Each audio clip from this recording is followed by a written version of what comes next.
Hoy les estoy hablando en representación de Aclimatando y CANLA y muchas otras organizaciones.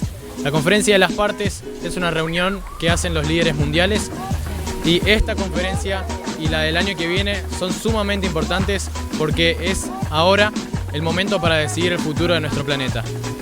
Los invitamos a sumarse, a empezar a ser parte de estas iniciativas y empecemos juntos a crear ese futuro que tanto anhelamos.